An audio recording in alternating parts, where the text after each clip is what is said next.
Sa video na ito ay pag-uusapan po natin ang mainit na usapan dito sa Cardano community.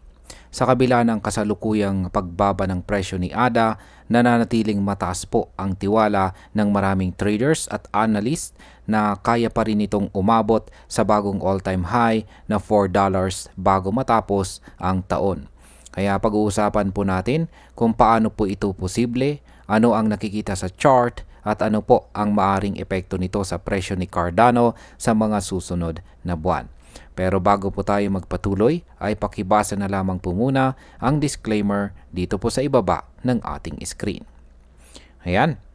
Ano nga ba ang kasalukuyang sitwasyon ni Cardano? Sa ngayon, si Cardano po ay bumababa kasabay ng kabuuang galaw ng market.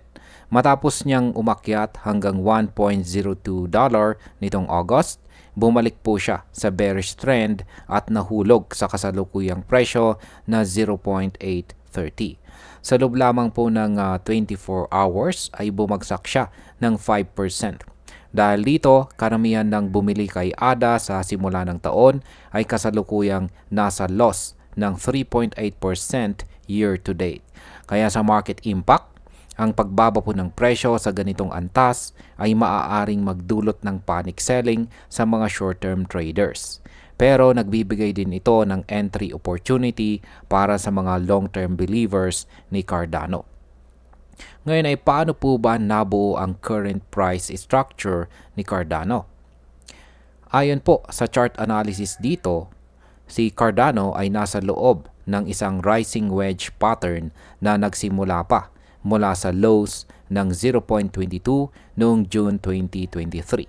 Ang kanyang huling malakas na rally ay umabot po sa $1.32 noong December 2024 na siyang bumuo ng isang descending resistance neckline.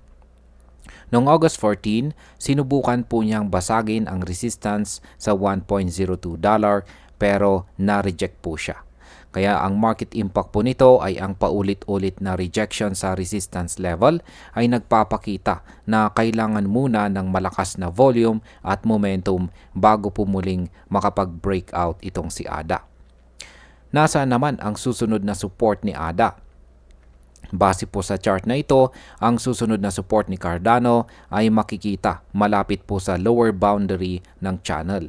Bahagyang mas mababa sa 0.50 Fibonacci retracement na nasa presyong 0.5424.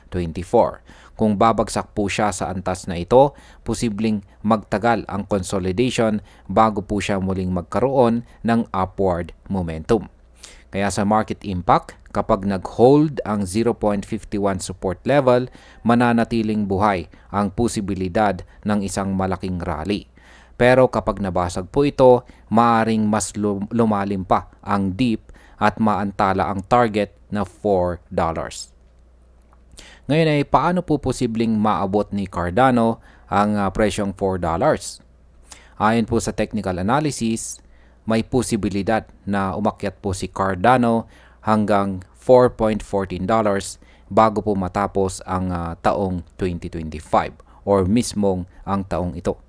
Ito ay nakabase po sa upper trend line ng ascending wedge at sumasabay din sa 2.00 Fibonacci extension dito sa chart. Mula po sa kasalukuyang presyo na 0.830, ang pag-akyat sa $4.14 ay katumbas po ng halos 399% growth.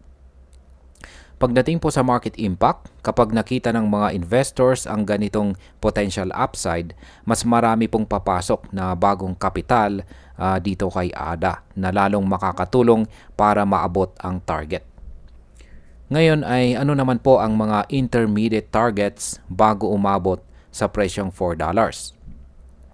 Bago po makarating sa presyong $4, may ilang presyo na kailangang tawirin ni Cardano bago po ang mga resistance targets.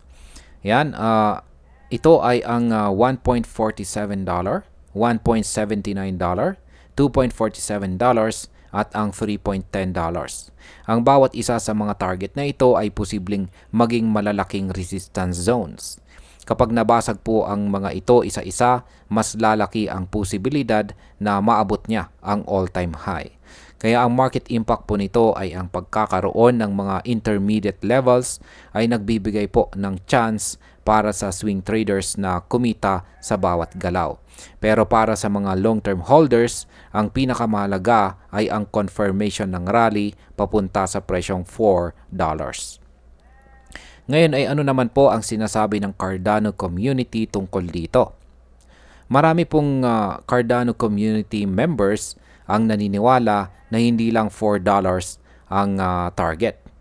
May mga kilalang supporters tulad po ni Rulo na nagsasabing kaya pang umabot ni ADA hanggang sa presyong $10 ngayong taon.